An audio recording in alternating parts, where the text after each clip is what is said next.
Good evening बच्चों, start करते हैं आज की क्लास। और आज की क्लास में हम पढ़ रहे थे जो है हमारा आचार्य रामचंद्र शुक्ल का जो लेसन है उसके बारे में।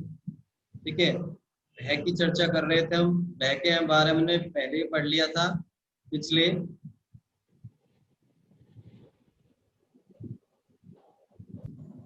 तो देखो बच्चों, हम बात कर रहे थे, नेक्स्ट पैराग्राफ देखो हमारा है, क्रोध का अभाव दुख के कारण पर डाला जाता है। क्रोध का अभाव दुख के कारण पर डाला जाता है, इससे उसके द्वारा दुख का निवारण, इससे उसके द्वारा दुख का निवारण यदि होता है तो सब दिन के लिए नहीं, बहुत दिनों के लिए। बात समझ में आई? जो क्रोध का भाव होता है वो हमेशा दुख के कारणों पर डाल देते हैं। यानी क्रोध कहां से जन्म लेता है, यानी क्रोध और दुख का संबंध होता है, मैंने पहले भी आपको बताया था। ठीक है, क्रोध और दुख का आपसी संबंध होता है। यदि हमें दुख होगा तो क्रोध जरूर आएगा। ठीक है, तो इससे यदि हमें दुख का निवारण यदि होगा तो या तो सब दिन के लिए होगा, नहीं बहुत दिनों के लिए हो जाएगा। यानी कि यदि हम हमारे मन से, हमारे शरीर से हम क्रोध को निकाल फेंके तो हमारे दुख का निवारण ऑटोमेटिक ही हमेशा के लिए हो जाता है। शुक्ल जी इस बात को यहाँ पर बताना चाहते हैं। भय के द्वारा बहुत सी अवस्थाओं में यह बात नहीं हो सकती। ऐसे सज्ञान प्राणियों के बीच जिनमें भाव बहुत काल तक संचित रहते हैं।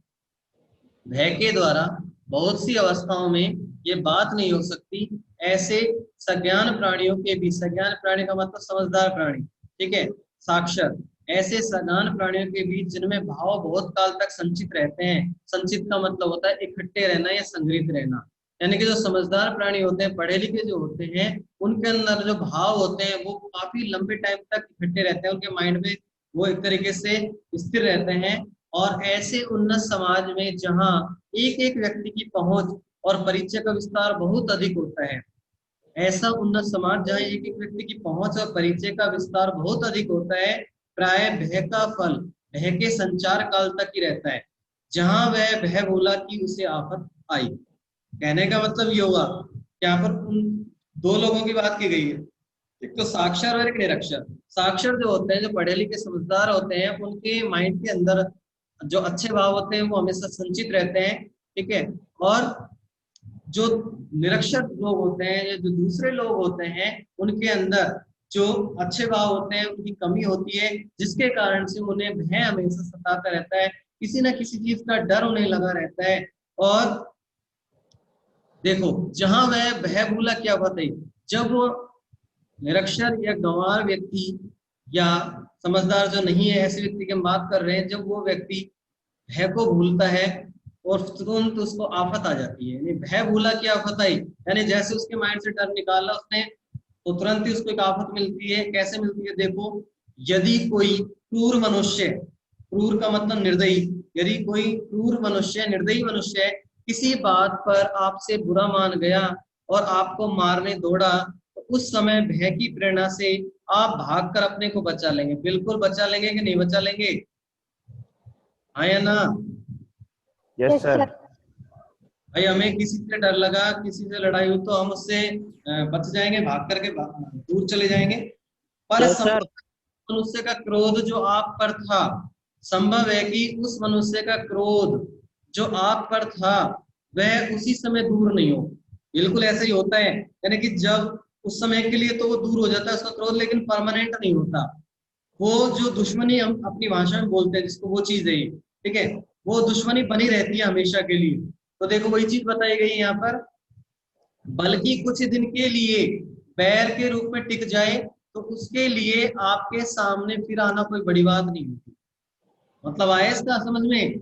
यानी कि जब किसी से हमारा झगड़ा होता है, जब कोई किसी बात में हमसे बुरा मान जाता है, ठीक है, हमारी कोई बात बिगड़ जाती है, तो वो हमको मारने के लिए भागता है, दौड़ता है, तो उस समय तो हम भाग जाएंगे, प्रेरणा से बच करके भाग जाएंगे। लेकिन क्या उस मनुष्य का क्रोध खत्म हो जाता है उसी समय या नहीं होता? बताएं आप मुझे। नहीं होता सर। नहीं होता सर। नहीं होता सर। उसके मन में एक क्रोध की गांठ जन्म ले लेती है और वो गांठ बड़ी होती रहती है, और एक ना एक दिन फिर से वो हमारे सामने आ जाता है और फिर हमारे में एक बहुत बड़ी हानि को पहुंचाने को तैयार हो जाता है। तो वो बात यहाँ पर बताई गई है। अब देखो यहाँ पर क्या कहा गया आगे कि प्राणियों की असभ्य दशा, असभ्य दशा एक होती है सभ्य दशा और एक होती है हमारी असभ्य दशा। सभ्य दशा से मतलब आप समझ रहे होंगे समझदार लोग, असभ्य का मतलब असमझदार लोग या निरक्षर लोग या गंवार लोग, ठीक है। तो देखो प्राणियों की असभ्य दशा में ही भय से अधिक काम निकलता है, जबकि समाज का एक ऐसा गहरा संगठन नहीं होता कि बहुत से लोगों को एक दूसरे का पता और उसके विषय में जानकारी रहती है। दोबारा सुनो इसका मतलब, प्राणियों की जो असभ्य दशा होती है, यानी कि जो प्राणी गंवार है, जो पढ़े लिखे कम है, जिन्हें कम ज्ञान है, वो भय से अधिक काम निकलता है उनका, मतलब जीवन आधा तो भय में निकल जाता है, ठीक है। जबकि समाज का एक ऐसा गहरा संगठन होता है कि बहुत से लोगों को एक दूसरे का पता और उसके विषय में जानकारी नहीं है। अब देखो बात समझ में आई नहीं आई, दोबारा बताऊं? दोबारा बताओ सर। अब इसे मैं जनरल में भी बताता हूँ आपको। देखो एक तो गांव है और एक शहर है। गांव और शहर में से बड़ा कौन सा है, विस्तृत कौन सा है? शहर। शहर है, ठीक है। गांव एक सीमित रूप में है, सीमित क्षेत्र में है।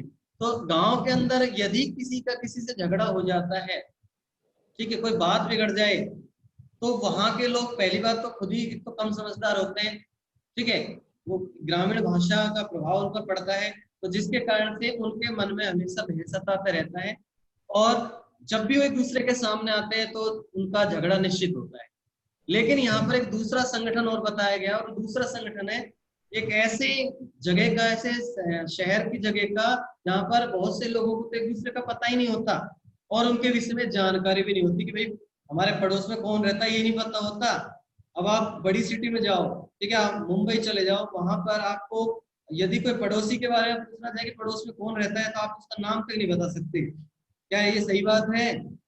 Yes sir. तो देखो जहां पर जितना सीमित क्षेत्र होगा, सीमित दायरा होगा, और जहां पर कम पढ़े लिखे लोग होंगे वहां पर भय अधिक काम करता है, और जहां पर विस्तृत क्षेत्र होगा, बड़ा शहर होगा या बहुत सारे लोग रहते होंगे, वहां पर भय कम काम करता है। ये चीज इसके अंदर बताई गई है। क्लियर यहाँ तक सभी को? Yes sir. चले आगे अगले पैराग्राफ पर। देखिए अगला पैराग्राफ है हमारा, जंगली मनुष्यों के परिचय का विस्तार बहुत थोड़ा होता है। जो जंगली मनुष्य होते हैं, यानी जंगल में रहने वाले मनुष्यों को यहाँ जंगली मनुष्य कहा गया है। जंगली मनुष्यों के परिचय का विस्तार बहुत थोड़ा होता है। क्यों होता है? क्योंकि वो तो सिर्फ कुछ होते हैं, 10, 20, 15, ठीक है, ज्यादा 30 मान लो लास्ट, ठीक है। यहाँ पर 20 से 25 संख्या दी गई है उनकी। तो देखो जो जंगली जातियां होती है, जो आदिवासी में कहते हैं, वो 20 से 25 आदमियों के अलावा नहीं जानते किसी को भी। वो इतना ही जानते हैं आपस में, जो उनकी बिरादरी रहती है ना, जो आपस में बिरादरी के लोग हैं, वही जानते हैं आपस में, बाकी और किसी को नहीं जानते वो, ठीक है। अतः उसे 10 से 12 कोस पर रहने वाला यदि कोई जंगली मिल जाए तो उसे मारने दौड़े तो वह भागकर उससे अपनी रक्षा उसी समय के लिए नहीं बल्कि सब दिनों के लिए कर सकता है। मतलब समझ में आया इसका? Yes sir. No sir. आदिवासी लोग होते हैं, उनके कबीले होते हैं, छोटे छोटे बना के रहते हैं वो, ठीक है। 20-25 आदमियों का ग्रुप होता है उनका। यदि उन्हें 10 से 12 कोस, यानी 10 से 12 कोस का मतलब लगा लो, एक कोस में कितने किलोमीटर, 3 के आसपास, तो ये हो गया हमारे 40-50 के आसपास किलोमीटर। तो यदि वहां कोई दूसरा जंगली मिल जाए ना, तो उसको क्या करते हैं, मारने के लिए दौड़ते हैं, और वह भागकर क्या करता है, उससे अपनी रक्षा उसी समय के लिए नहीं बल्कि सब दिनों से कर सकता है। कैसे कर लेता है सब दिनों के लिए? क्योंकि वो जंगली लोग सिर्फ सीमित दायरे में रहते हैं, वो उस दायरे को छोड़कर आगे नहीं जाते हैं। समझ में आई? और वो इतने समझदार भी नहीं होते हैं। समझ में आई इस बात को? क्लियर है?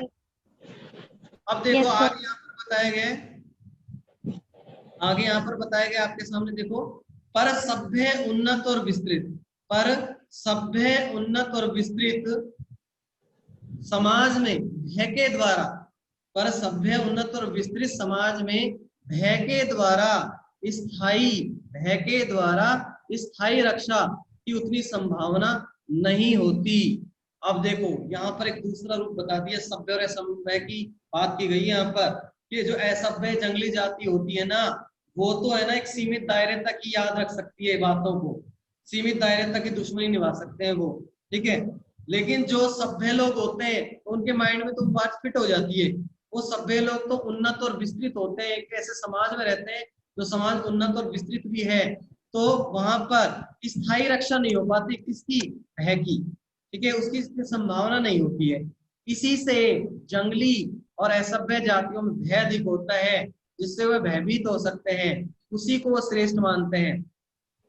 जो जंगली और असभ्य जाति होती है वो क्या होते हैं, उनके अंदर भय ज्यादा होता है, और यदि उन्हें किसी एक से भी, किसी एक प्राणी से भी यदि भय हो जाए तो वो हमेशा उसी को श्रेष्ठ मानते हैं, उसी को अपना भगवान मान लेते हैं।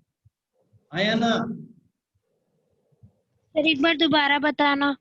दोबारा सुनो, देखो यहाँ पर मैं थोड़ा सा एग्जांपल दे देता हूँ। जैसे हमने कोई पिक्चर देखी होगी, उसके अंदर भी आप देखते होंगे किसी न किसी पिक्चर में कि जंगल के अंदर जब आदिवासी किसी को मिल जाते हैं, ठीक है, तो आदिवासी मिलने के बाद आदिवासियों को वो एक चीज में हरा दे किसी भी चीज से, तो वो आदिवासी लोग उसको ही अपना देवता या भगवान मान लेते हैं। आया ना? Yes sir. वही बात है यहाँ पर। तो यहाँ पर वो आदिवासी या जंगली या सभ्य लोग इतने समझदार तो होते नहीं है, और सामने वाले से थोड़ा सा उसका प्रभाव देख करके उससे भयभीत होने लग जाते हैं, और उसी को वो श्रेष्ठ मान लेते हैं, ठीक है, और उसी की वो स्तुति करते हैं, फिर उसी की वंदना करते हैं, उसी के सामने हाथ जोड़ते हैं, उसी के सामने ढोक देने लग जाते हैं वो, ठीक है, और उसके देवी देवता भय के प्रभाव से कल्पित होते हैं। और उनके जो देवी देवता होते हैं ना, तो ये सभ्य जातियों के, वो तो डर के कारण से ही होते हैं सारे, यानी जितना वो डरेंगे उतने देवी देवता उनके आगे बढ़ते हैं। उनने देवी देवताओं की उनकी क्या होती है, पूजा की जाती है, ठीक है। यानी उनके देवी देवता कैसे टाइप के होते हैं, कल्पित टाइप के होते हैं, कल्पना वाले होते हैं। क्लियर? Yes sir. सुनिए आगे। किसी आपत्ति या दुख से बचे रहने के लिए अधिकतर वे उसकी पूजा करते हैं, यानी कि जब उन्हें लगता है कि कोई दुख आने वाला है या कोई कष्ट आने वाला है, तो वो उससे बचने के लिए हमेशा देवी देवताओं की पूजा करते रहते हैं। कई मूवीज में हम देखते हैं कि देवी देवताओं को, पत्थरों के देवी देवता होते हैं, जंगलों के अंदर मंदिर होते हैं, वहां पर उनकी पूजा करते रहते हैं। वो सोचते हैं कि यही हमारे सब कुछ है, ठीक है, यही हमारे कष्टों को दूर कर देंगे। क्यों ऐसा क्यों करते हैं वो? क्योंकि उनके लिए तो वही साक्षात भगवान है, ठीक है, वो उनके भय को दूर करने का एक कारण है, तो इसलिए वो उनकी पूजा करते हैं। जबकि अगर हम एक सभ्य समाज में जाएं, सिटी के अंदर जाएं, जहाँ पर अच्छे पढ़े लिखे लोग होते हैं, तो वो इस चीज को एक तरीके से उल्टा मानकर चलते हैं। वो ज्यादा इस प्रकार से भयभीत नहीं होते किसी दुख को देख करके या आपत्ति को देख करके। और बहुत से ऐसे लोग होते हैं, ठीक है, जो देवी देवताओं की पूजा इस लिए नहीं करते कि इसकी पूजा करने से या इनकी पूजा करने से उनके दुख दूर हो जाएंगे, ठीक है। आज के हमारे इस युग में बहुत से लोग ऐसे भी हैं जो देवी देवता को मान करके उनकी पूजा करते हैं और सोचते हैं कि भाई हमारे दुख दूर हो जाएंगे इससे करने से। लेकिन बहुत से लोग ऐसे भी हमारे संसार के अंदर जो देवी देवता को नहीं मानते, वो मूर्ति पूजा को नहीं मानते। कबीरदास जी ने भी तो कहा है कि हमें मूर्ति पूजा पर विश्वास नहीं करना चाहिए, कहा है ना भाई उन्होंने, हमने पढ़ा था चैप्टर कबीरदास का। Yes sir. कबीरदास जी ने भी ये बात कही है, ठीक है। तो बात ये है कि देवी देवता भगवान जो भी हमारे मन में होते हैं, हम उनको मन से माने, ठीक है। देवी देवताओं के पत्थर की मूर्ति पूजने से कुछ नहीं होता, ठीक है। तो यहाँ पर सभ्य और असभ्य समाज के अंतर्गत यहाँ पर देवी देवताओं की बात की गई है, ठीक है। कि जो असभ्य लोग होते हैं जंगलों में इस प्रकार से उनको अपना भगवान मान लेते हैं। और कई बार तो कोई व्यक्ति अच्छा काम कर दे उनके सामने थोड़ा सा भी, तो वो तो उसी को मान लेते हैं देवता। तो ये बात यहाँ पर बताई गई सभ्य और असभ्य के बारे में। क्लियर है यहाँ तक सबको? Yes sir. सुने आगे। अति भय और भय कारक का सम्मान असभ्यता के लक्षण है। नोट कर ले, अंडरलाइन कर ले इसको। असभ्यता के लक्षण कौन से? एक तो अति भय होना यानी ज्यादा डर, और एक भय। एक तो नॉर्मल डर जो होता है आदमी को, और एक बहुत ज्यादा अत्यंत भय हो जाता है। और जब भय हमारी आदत बन जाता है तो वो क्या कहलाती है बताओ? पढ़ा चुका हूं मैं इस लाइन को। जब भय हमारी आदत है तो वो क्या हो जाता है, क्या बन जाता है, क्या कहते हैं उसको? बताओ बताओ फटाफट। भय जब आदत डरपोक डरपोक डरपोक हो जाते हैं सर हम। जिसको हम बोलते हैं हिंदी साहित्य की भाषा में भीरुता। विरुद्धता। ठीक है, तो देखो यहाँ पर अतीब और भय कारक का समान असभ्यता के लक्षण होते हैं। अशिक्षित होने के कारण अधिकांश भारतवासी भी भय के उपासक हो गए। आज बहुत सारे जो लोग हैं भारत के अंदर वो अशिक्षित हैं, उन्हें अच्छा ज्ञान नहीं मिल पाया, जिसके कारण आज भी वो भय के उपासक बन गए। उन्हें भय लगा रहता है, ठीक है, हर किसी से। वे जितना सम्मान एक थानेदार का करते हैं ना, उतना किसी विद्वान का नहीं करते। सम्मान विद्वान को होना चाहिए क्योंकि वो ज्ञान बांटता है, लेकिन वो जो असभ्य लोग होते हैं, शिक्षित लोग होते हैं, उन्हें तो डर होता है किससे? किससे डर होता है उनको?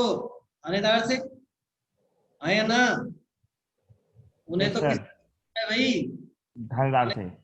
है, और थानेदार के डर के कारण से ही वो उसका सम्मान तो करते हैं, लेकिन यदि उनके सामने कोई विद्वान आ जाता है ना, तो उसका वो सम्मान बिल्कुल भी नहीं करते हैं। इस बात को यहाँ पर आचार्य शुक्ल जी ने बताया है। Clear? Yes, sir. Yes, sir. चले नेक्स्ट पैराग्राफ को देखो। अब नेक्स्ट पैराग्राफ, चलने फिरने वाले बच्चों में, चलने फिरने वाले बच्चों में जिनमें भाव देर तक नहीं टिकते हैं और दुख परिहार का ज्ञान और बल नहीं होता है, वहां भय अधिक होता है। लाइन को अच्छे से समझो दोबारा। चलने फिरने वाले बच्चों में, जो बच्चे चलते फिरने लग गए, ठीक है, जिनमें भाव देर तक नहीं टिकते और जिनके अंदर भाव बहुत ज्यादा देर तक नहीं रुक पाते हैं, और दुख परिहार का ज्ञान, उन्हें दुख और परिहार परिहार का जो ज्ञान है या बल होता है, वो बल नहीं होता है, उनके अंदर भय अधिक होता है। परिहार क्या चीज होती है? परिहार क्या होता है भाई? परिहार का मतलब होता है निवारण। परिहार का मतलब होता है निवारण करना। ठीक है, परिहार का मतलब होता है निवारण करना। देखो यहाँ पर आचार्य शुक्ल बताते हैं कि जब बच्चों के अंदर भाव देर तक नहीं टिक पाते और उन्हें दुख का निवारण करने का भी ज्ञान नहीं होता या उनके अंदर बल नहीं होता ना, तब उनके अंदर क्या जागृत हो जाता है? क्या जागृत हो जाता है? भय।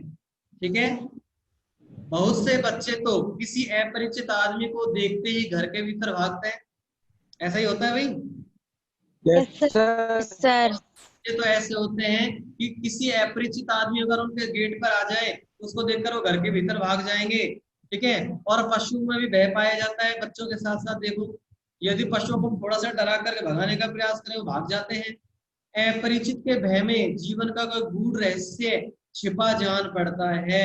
अपरिचित का जो डर होता है ना, उसमें कोई जीवन का गूढ़, गूढ़ का मतलब होता है अंतरतम, गूढ़ का मतलब होता है अंतरतम, अंतरतम।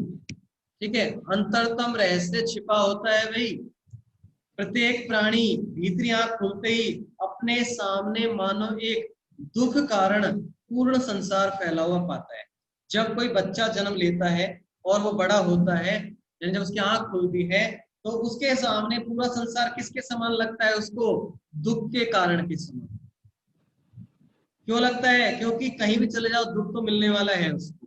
ठीक है, किसी न किसी बात से तो दुख कारण उसको संसार पूरी तरीके से मिलता है, जिसे क्रमशः कुछ अपने ज्ञान बल से, कुछ बाहुबल से वो बहुत ही थोड़ा बहुत सुख में बना करके चलता है। तो देखो यहाँ पर बताया गया है कि जब बच्चे को दुख कारण संसार मिलता है तो बच्चा उस दुख को कैसे दूर करता है? वो प्राणी कैसे दूर करता है? वो अपने ज्ञान की ताकत के द्वारा और अपने भुजाओं की ताकत के द्वारा उसको थोड़े समय के लिए सुखी कर सकता है। ठीक है, क्लेश यानी झगड़ा और बाधा यानी रुकावट, क्लेश यानी झगड़ा, बाधा यानी रुकावट का ही सामान्य आरोप करते जीवन संसार में पैर रखता है। वो झगड़े और जो कष्ट या रुकावट जो भी आती हैं, उनका वो जीवन के अंदर जो पैर रखता है ना संसार के अंदर, तो उसको वो सारी चीजें मिलती हैं।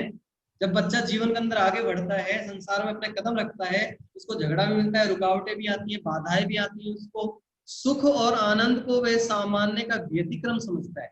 सुख और आनंद जब उसको मिलते हैं तो वो सामान्य से उसको बढ़कर समझता है, यानी कि उसके लिए बहुत अच्छा दिन आ गया, वो ऐसा समझता है। विरल विशेष मानता है, उनको एक विशेष रूप का दर्जा दे देता है सुख और आनंद को। इन विशेष से सामान्य की ओर जाने का साहस उसे बहुत दिनों तक नहीं होता। इस या इन विशेष से सामान्य की ओर जाने का साहस उसे बहुत दिनों तक नहीं होता, यानी बहुत दिनों तक उसे नहीं पता होता कि कैसे सुख प्राप्त करना है, कैसे आनंद प्राप्त करना है उसको, ठीक है। परिचय के उत्तरोत्तर अभ्यास के बल से, परिचय के उत्तरोत्तर अभ्यास के बल से अपने माता पिता या नित्य का मतलब होता है रोजाना, रोजाना नित्य दिखाई पड़ने वाले कुछ थोड़े से और लोगों के संबंध में वो यही धारणा रखते हैं, यह धारणा रखता है कि वह मुझे सुख पहुंचाते हैं और उन्हें कष्ट नहीं पहुंचाएंगे। जैसे जैसे बच्चा परिचय करता है लोगों से, ठीक है, माता पिता के अलावा कुछ अन्य लोगों को देखता है, रोज देखता है, तो उनके संबंध में उसके माइंड में एक बात आ जाती है, एक धारणा बन जाती है कि ये लोग मुझे क्या पहुंचाने वाले हैं, सुख, मुझे कष्ट नहीं देंगे। बच्चा जैसे जैसे बड़ा होता है ना, तो माता पिता के साथ घुल मिल जाता है, उनको पहचानने लग जाता है, परिवार के अन्य लोगों से मिलता है, ठीक है, धीरे धीरे पड़ोस के लोग उससे बात करते हैं तो उनको भी पहचानने लग जाता है। तो बच्चे के माइंड में एक बात आ जाती है कि ये लोग मुझे सुख पहुंचाने वाले हैं, मुझे कभी भी कष्ट नहीं देंगे। अर्थात जिन्हें वह नहीं जानता, जिन्हें वह नहीं जानता, जो पहले पहल उसके सामने आते हैं ना, उनके पास वो बेधड़क नहीं जाता, बिल्कुल अज्ञात वस्तुओं के प्रति वो ऐसे ही करता है। यानी जिनको वो जानता है, जिनको पहचानने लग जाता है, उनके पास तो वो आसानी से चला जाता है, लेकिन जिनको वो नहीं जानता उनके पास वो नहीं जाता, उनके पास, उन लोगों के पास नहीं जाता जिनको जानता ही नहीं है, ठीक है। और ऐसे ही वो किनके साथ करता है, वस्तुओं के लिए भी, जो वस्तु उसके लिए अज्ञात है बच्चे के लिए, तो वो वस्तु के प्रति दूरी बना लेता है, उसके पास जाएगा ही नहीं। और जिन वस्तुओं को जानने लग जाता है, उन वस्तुओं के पास वो जाता है, उनको छूता भी है। आगे बात समझ सबको यहाँ तक? Yes sir. क्लियर है सभी को? Yes sir. आगे चलें। Yes sir. ये पैराग्राफ हो रहा है आज का लास्ट, देखिए इसको। भय की इस वासना का परिहार, परिहार का मतलब मैंने अभी ये बताया आपको, निवारण, ठीक है। भय की इस वासना का निवारण या परिहार क्रमशः होता चलता है, यानी धीरे धीरे बच्चा जैसे जैसे संसार में आगे आएगा, बढ़ेगा, जैसे जैसे उसकी उम्र बढ़ती जाएगी, वैसे वैसे उसका डर समाप्त होता चला जाता है, ठीक है। जो जो वह नाना रूपों से, नाना रूपों का मतलब होता है विभिन्न रूप, नाना रूपों का मतलब क्या होता है, विभिन्न रूप, ठीक है, विभिन्न रूप। जैसे जैसे वो बच्चा आगे बढ़ता है, जैसे जैसे वो विभिन्न रूपों से अभ्यस्त होता है, अभ्यस्त का मतलब होता है उसकी आदत में आना, अभ्यस्त का मतलब आदत में आना है, स्वभाव में आना। जैसे जैसे वो विभिन्न रूप उसकी आदत में आते हैं, त्यों त्यों वैसे वैसे, त्यों त्यों का मतलब वैसे वैसे उसकी धड़क खुलती जाती है। धड़क क्या होती है, धड़क का मतलब होता है डर या भय, यानी उसका भय समाप्त हो जाता है। किसका, बच्चे का। क्लियर? क्लियर भाई? Yes sir. Yes sir. इस प्रकार अपने ज्ञान बल, हृदय बल और शरीर बल, तीनों को अंडरलाइन कर लो, ज्ञान बल, हृदय बल और शरीर बल, ज्ञान बल, हृदय बल और शरीर बल की वृद्धि के साथ वह दुख की छाया मानो हटाता चलता है। यानी ज्ञान की ताकत के द्वारा, हृदय की ताकत के द्वारा और शरीर की ताकत के द्वारा वह दुख की जो छाया होती है उसको दूर करता हुआ चलता है वो बालक, वो प्राणी, ठीक है। समस्त मनुष्य जाति की सभ्यता, समस्त मनुष्य जाति की सभ्यता के विकास का यही क्रम रहा है। यानी कि जितनी भी मनुष्य जाति की जो सभ्यता है ना, उसका विकास ऐसे ही चला है, ऐसे उसका विकास क्रम आगे बढ़ता है। भूतों का भय तो बहुत कुछ छूट गया है, पशुओं की बाधा भी मनुष्य के लिए प्राय नहीं रह गई है, पर मनुष्य के लिए मनुष्य का भय आज भी बना हुआ है। बात समझो, भूतों से पहले डरते थे, अब लोग नहीं डरते, हाँ या ना? Yes sir. अब तो लोग समझदार हो गए, पहले तो डरते थे, ठीक है। पशुओं की बाधा मनुष्य के लिए प्राय नहीं रहेगी, पहले पशुओं से भी डरते थे, आजकल तो पशुओं से भी डरना कम कर दिया गया है, ठीक है। पशुओं को पिंजरे के अंदर पत्थर मारते हैं, मारते हैं कि नहीं? यस सर, मारते हैं। अब देखो, लेकिन आज पशुओं का डर समाप्त हो गया, भूतों का डर समाप्त हो गया, लेकिन किसका डर बन रहा है?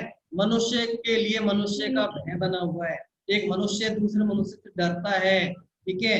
इस भय के लक्षण भी नहीं दिखाई देते, और ये डर ऐसा है, इसके लक्षण कभी छूटने वाले भी नहीं है।